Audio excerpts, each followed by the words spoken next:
Howdy folks, today I want to talk about my project IEM I've been working on for 9 months. Here it is.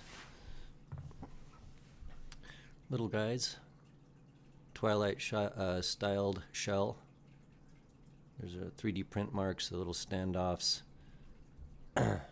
These are Soft Airs ultra clear tips. The dampers will be moved to the inside. That's what that looks like. Going to extend the nozzle just a little bit so tips lock on better, like so. But this exact configuration is what I want, and let me show a graph so that we have some idea of what the hell we're talking about. Alright, so what we got here is my measurement on the coupler. We can see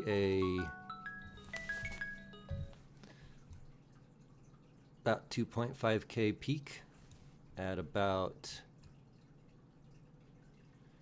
8.7, 8.8 decibels, and then a very nice linear slope downwards into the treble. Very, very nice. And then if we bring that up on like a squig styled graph, there's that. So, basically the same. And this will be the first dynamic driver that I know of, the 10 millimeter, that basically matches an edemotic curve, something like the 4S or 2XR, something pretty close to that. So this is a very, very accurate tuning. I'm venting about, we'll say 10 to 11 decibels of sub bass and bass itself. This extends all the way to 10 hertz with no roll off. And we definitely have a ton of energy all the way to about 13K. 711s are not accurate in this area, but the mojo of this IEM is chill and sublime. That's the best way to put it. It's not dynamic, or I should say it doesn't have that overt dynamic pop that other IEMs might have. It's a chill, sublime, long listen.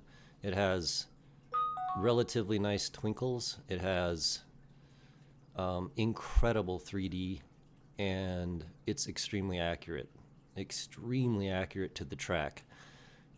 It should play all genres, some better than others maybe depending on things, but it does appreciate a bit better mixed tracks for sure, because it's a top of the line tuning. And recessed 2-pin and such. I just wanted to bring this up. Pretty sure I'm over the finish line here. Just need to see, like, these tips don't lock on very well, just barely on there, so I gotta fix that. That's not gonna work. Like I said, Soft Airs ultra clear tips. I'm gonna recommend these. They're the exact perfect diameter, the exact perfect air volume in front of the nozzle. Everything is just perfect on them. That's how I got that extremely linear graph, which I'll pull up one more time. Just amazingness.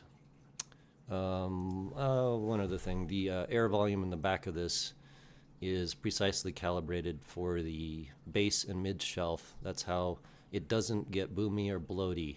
That's the deal. So I'll talk about this more as time goes on. Right on. Talk to you later.